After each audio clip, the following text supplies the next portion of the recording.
నమస్తే సఖులు. ఈరోజు కథ పేరు బంధువులున్నారు జాగ్రత్త.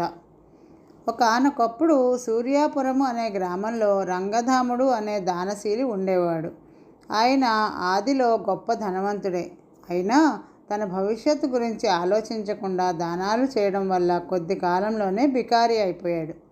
ఆయన వల్ల ఎక్కువ ప్రయోజనం పొందిన వాళ్ళు ఆయన బంధువులు గ్రామంలోనే ఉండి కూడా వాళ్ళల్లో ఒక్కరూ రంగధాముడిని ఆదుకునేందుకు ముందుకు రాలేదు. పైగా వాళ్ళు రంగధాముడి మీద దుష్ప్రచారం కూడా ప్రారంభించారు. వాళ్ళ మాటల ప్రకారం రంగధాముడికి దానకర్ణుడు అనిపించుకోవాలన్న తాపత్రయం ఎక్కువ. వెనక ముందు ఆలోచించకుండా దానాలు చేసి బికారి అయిపోయాడని కొందరంటే, రంగధాముడిది అక్రమ సంపాదన అని, అందుకే అది నిలవలేదని మరికొందరు అన్నారు. ఇచ్చిన డబ్బు అచ్చిరాక తాము చెడిపోయామని, రంగధాముడికి సహాయపడ్డవాడికి పుట్టగతులుండవని కొందరు ప్రచారం చేశారు. రంగధాముడి బంధువులు కానీ కొందరికి ఆయనకు అంతో ఇంతో సహాయపడాలని ఉన్నది. అయితే బంధువులందరూ మూకుమ్మడిగా చేసే దుష్ప్రచారం చూసి వాళ్ళు భయపడిపోయారు. ఇలాంటి పరిస్థితిలో రంగధాముడు ఆ గ్రామంలో ఉండలేక భార్యాబిడ్డలతో దూర ప్రాంతాలకు బయలుదేరాడు. వాళ్ళు అలా కొంత దూరం ప్రయాణం చేసి అందరూ ఒక చెట్టు కింద చతికిలపడ్డారు. పిల్లలు వెంటనే నిద్రపోయారు. రంగధాముడి భార్య విచారంగా, ఏమండి, మనం బంధువులకు ఉపకారమే తప్ప అపకారం చేయలేదు కదా, వాళ్ళందరూ మన మీద పగపట్టడానికి కారణం ఏమిటి అని అడిగింది. రంగధాముడు నవ్వి, వెర్రిదాన, వాళ్ళు మనకు బంధువులు కాబట్టి కష్టాల్లో మనను ఆదుకోవాల్సిన బాధ్యత ఉన్నది. ఆ బాధ్యత నుంచి తప్పించేందుకే వాళ్ళు అలా దుష్ప్రచారం ప్రారంభించారు. మన పట్ల బాధ్యత లేని వాళ్లకు మనం ఇచ్చేది పుచ్చుకోవడమే తప్ప వేరే ఆలోచన ఉండదు, తెలిసిందా అన్నాడు. రంగధాముడి భార్య నిట్టూర్చి నిద్రలో పడింది. అంతలో రంగధాముడికి కూడా చిన్న కునుకు పట్టింది. ఆ కునుకులో ఆయనకి ఒక కల వచ్చింది. అందులో ఒక సాధువు కనిపించి, వెనక ముందు ఆలోచించకుండా అడ్డమైన వాళ్ళందరికీ దానాలు చేయడం వల్ల నీకు ఈ గతి పట్టింది. అయితే నువ్వు చేసుకున్న పుణ్యం ఉట్టినే పోదు. అది రాగి ఉంగరంగా మారి ఈ చెట్టు త్వరలో ఉన్నది. నువ్వు ఆ ఉంగరాన్ని ధరిస్తే రోజు నువ్వు కోరినంత డబ్బు వస్తుంది. కానీ ముందుగా నువ్వు ఒక పని చేయాలి. ఉంగరాన్ని ధరించి ఇక్కడికి దగ్గరలో ఉన్న కోనవరం చేరుకో. అక్కడ రచ్చబండ దగ్గర 10 మంది మనుషులు ఉంటారు. వాళ్ళలో ఒకడు మాత్రమే నీకు బంధువు. నువ్వు గుర్తిస్తే నీ వేలికున్న రాగి ఉంగరం బంగారపు ఉంగరంగా మారిపోతుంది. ఆ క్షణం నుంచి అది నీకు రోజు కోరినంత డబ్బు ఇవ్వగలుగుతుంది. తెలిసి కూడా అపాత్ర దానం చేయనంతకాలం ఉంగరం మహిమ అలాగే ఉంటుంది. ఎప్పుడైతే ఉంగరం తిరిగి రాగిలోకి మారుతుందో అప్పుడు దాని మహిమ పోయినట్టు. నీ బంధువు ఇంట ఒక్క రాత్రి మాత్రమే గడిపి మర్నాడు నీ స్వగ్రామానికి వెళ్ళిపోవాలి. త్వరగా బయలుదేరు అన్నాడు. ఉలిక్కిపడి లేచిన రంగధాముడికి వెతికి చూస్తే చెట్టు త్వరలో నిజంగానే రాగి ఉంగరం ఒకటి కనిపించింది. అది ఆయన ఎడమ చేతి చూపుడు వేలికి సరిగ్గా సరిపోయింది. రంగధాముడు భార్యాబిడ్డలను నిద్రలేపి కోనవరం వైపు దారితీశాడు. చీకటి పడకుండానే ఆయన ఆ గ్రామం రచ్చబండ వద్దకు చేరుకున్నాడు. కలలో సాధువు చెప్పినట్టు అక్కడ 10 మంది మనుషులే ఉన్నారు. ఆశ్చర్యం! అప్పుడు వాళ్ళు రంగధాముని గురించే మాట్లాడుకుంటున్నారు. మా నాన్న సూర్యాపురం వెళ్ళి గుండె నొప్పి వచ్చి పడిపోతే ఎరుగున్న వాళ్ళు కూడా ఎరగనట్లు నటించారు. ముక్కు మొహం తెలియని వాడు ఎవరో ఆయన్ని వైద్యుడి ఇంటికి చేరిస్తే వైద్యుడు బాగా డబ్బు కావాలన్నాడు. తిరిగి ఇవ్వమని కూడా అడగకుండా పెద్ద మొత్తం సాయం చేసి మా నాన్నని బతికించాడు రంగధాముడు. ఇప్పుడు ఆయన సూర్యాపురం వదిలి వెళ్ళిపోతాడట. మంచివాళ్లకు రోజులు కావివి అన్నాడు ఒకడు. అలా ఒక్కరొక్కరే రంగధాముడిని పొగుడుతూ ఉంటే కేశవుడు అనేవాడు ఒక్కడు మాత్రం, అసలు విషయం మీకు తెలియదు. రంగధాముడి తాత ఎక్కడ లేని దుర్మార్గాలు చేసి విపరీతంగా సంపాదించాడు. ఆ పాపఫలం రాచపుండుగా మారి ఆయన ప్రాణం తీసింది. ఆ పాపఫలం రంగధాముడి తండ్రికి కూడా రాచపుండై అంటుకున్నది. సాధువులను అడిగితే, నీకున్నదంతా దానం చేయడం మొదలుపెట్టు. నువ్వు దానం చేసిన డబ్బులో న్యాయంగా ఆర్జించినది ఒక్క రాగి నాణెం ఉన్నా సరే నీ తాత చేసిన పాపం పూర్తిగా పోతుంది అని రంగధాముడికి చెప్పారు. ఆ విధంగా ఆయన దానాలు ప్రారంభించాడు. దానాలైతే చేస్తున్నాడు కానీ బుద్ధులు మారవు కదా. న్యాయంగా ధనార్జన చేయడం ఆ వంశంలోనే లేదు. అందువల్లనే రంగధాముడి తండ్రి రాచపుండుతో పోయాడు. ఆయన పేదవాడైపోయాడు అన్నాడు. అదా సంగతి, బాగా చెప్పావు కేశవ, లేకుంటే మేమంతా నిజంగా ఆయన గొప్ప దాత అనుకునేవాళ్ళం అని అన్నారు మిగతా వాళ్ళందరూ.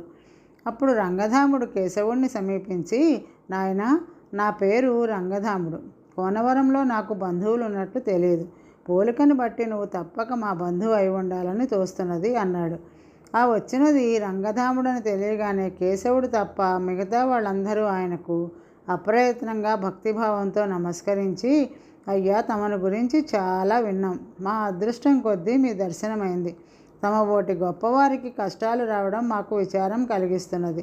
తమకు మేము ఏ విధంగా సహాయపడగలమో చెప్పండి అన్నారు. అప్పుడు రంగధాముడు తన ఎడమ చేతి వైపు చూసుకున్నాడు. చూపుడు వేలుకున్న రాగి ఉంగరం బంగారు ఉంగరంగా మారిపోయింది. ఆయన వాళ్ళందరితోనూ, బాబులు, నేను దేనికి ఒకరిని సాయాన్ని కోరేవాడిని కాను. మంచి పనులు చేసేవారిని ఏ కష్టాలు బాధించవు. మీలో ఎవరికైనా డబ్బు అవసరం ఉంటే చెప్పండి, నేనే ఇస్తాను. నాకే సాయము వద్దు అన్నాడు. వెంటనే వారిలో ఒకడు కళ్ళనీరుతో, నేను షాహుకారుకు 100 వరహాలు బాకీ పడ్డాను. వడ్డీతో కలిపి అది 500 అయింది. రేపటికి బాకీ తీర్చకపోతే షాహుకారు నా పొలం స్వాధీనం చేసుకుంటానన్నాడు అని చెప్పాడు. దానికి రంగధాముడు, నువ్వు షాహుకారుని తీసుకుని రాత్రి మా ఇంటికి రా. మా ఇల్లంటే ఇదిగో ఈ కేశవుడి ఇల్లే. ఇవాళకి ఇక్కడే ఉంటాను అన్నాడు. రంగధాముడు మళ్ళీ సంపన్నుడయ్యాడని కేశవుడికి అర్థమైంది. వాడు భక్తిభావంతో ఆయనకు నమస్కరించి, నువ్వు నాకు పెదనాన్న అవుతావని నాన్న చెప్పాడు, పద ఇంటికి వెళదాం అన్నాడు. జరుగుతున్నదంతా రంగధాముడి భార్యాబిడ్డలకు ఆశ్చర్యంగా ఉన్నది. అయితే ఆ రాత్రి రంగధాముడు కేశవుడి ఇంట్లో ఉండి ఆ గ్రామంలో డబ్బు అవసరం ఉన్న చాలామందికి సాయం చేశాడు. ఎడమ చేతి చూపుడు వేలికి ఉన్న బంగారు ఉంగరం ఆయన కోరిన డబ్బు ఇస్తోంది. ఆ విషయం రంగధాముడు భార్యకు చెప్పాడు. మర్నాడు రంగధాముడు తిరిగి సూర్యపురానికి ప్రయాణం అవుతుండగా కేశవుడి తండ్రి ఆయన వద్దకు వచ్చి, అన్నయ్య, కూతురు పెళ్లికి 2000 వరహాలు తక్కువయ్యాయి. నీ వంటి వాడు సాయపడకపోతే పెళ్ళి ఆగిపోయేలా ఉన్నది అన్నాడు. నేను నీకు తప్పక సాయపడతాను. వెంటనే గ్రామాధికారి వద్దకు వెళ్ళి రుణపత్రాలు రాయించుకుందాం పద అన్నాడు రంగధాముడు. రుణపత్రమా? అంటే నువ్వు నాకు సాయం చేయవన్నమాట, అప్పిస్తావన్నమాట, అవునా అన్నాడు కేశవుడి తండ్రి తెల్లబోయి. సాయం పుచ్చుకునేవాడు బిచ్చగాడవుతాడు. నా బంధువుల్ని స్నేహితుల్ని బిచ్చగాళ్ళుగా చూడలేను కదా, అందుకే అప్పిస్తాను అన్నాడు రంగధాముడు. పోనీ అప్పిస్తే మాత్రం అయిన వాళ్లకు పత్రాలెందుకు, నోటి మాట చాలదా అన్నాడు కేశవుడి తండ్రి. నువ్వు ఎవరికైనా నోటి మాట మీద అప్పులిచ్చి చూడు, నా బాధ తెలుస్తుంది అన్నాడు రంగధాముడు. కేశవుడి తండ్రి మౌనంగా ఊరుకున్నాడు. రంగధాముడి నుంచి అప్పు మాత్రం తీసుకోలేదు. అక్కడి నుంచి తిరుగు ప్రయాణం అయ్యాక దారిలో మళ్ళీ అదే చెట్టు కింద విశ్రాంతి తీసుకున్నారు రంగధాముడు, భార్య, బిడ్డలు. పిల్లలు నిద్రపోయారు. అప్పుడు రంగధాముడి భార్య భర్తను, అందరికీ సాయం చేసిన మీరు మీ తమ్ముడికి ఎందుకు సహాయం చేయలేదు అని అడిగింది. వెర్రిదాన, వాడు నా దగ్గర డబ్బుంది కదా అని అడిగాడు తప్ప అవసరమై అడగలేదు. నిజంగా అవసరంలో ఉన్నవాడు రుణపత్రం రాసైనా సరే అప్పు తీసుకుంటాడు, అర్థమైందా? తెలివైన వాడు ఎవరైనా సరే నన్ను సాయం అడిగాడంటే వాడు నిజంగా అవసరంలో ఉండి తీరాలి. కొందరు మోసగాళ్ళు కూడా ఉండవచ్చు, కానీ మనకు తెలియనంత కాలం ఎవరిని మోసగాళ్ళుగా భావించకూడదు. అలా భావించడం వల్ల ఎందరో మంచి వాళ్ళకు కూడా మనం సహాయపడలేకపోతాం. ఇక బంధువులు, స్నేహితులు అంటావా, వాళ్లకు రుణపత్రాలు లేకుండా అప్పివ్వడం మంచిది కాదు, అర్థమైందా అన్నాడు రంగధాముడు. ఈ సమాధానానికి తృప్తిపడి రంగధాముడి భార్య నిద్రపోయింది. తర్వాత రంగధాముడు చిన్న కునుకు తీస్తూ ఉండగా అప్పుడు కల్లో మళ్ళీ సాధువు కనిపించి, అడిగిన వాళ్ళందరికీ దూరాలోచన లేకుండా చేసిన నీ పాత దానాల కంటే బుద్ధి కలిగి చేసే ఇప్పటి నీ దానాలే గొప్పవి.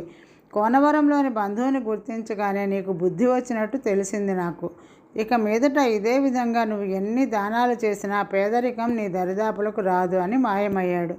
తర్వాత సూర్యాపురం చేరుకున్న రంగధాముడు ఎంతో కాలం మంచి పేరు ప్రతిష్టలతో సుఖంగా జీవించసాగాడు. ఈరోజుకి కథ సమాప్తం. సకులు తిరిగి రేపు కలుద్దాం. నమస్తే.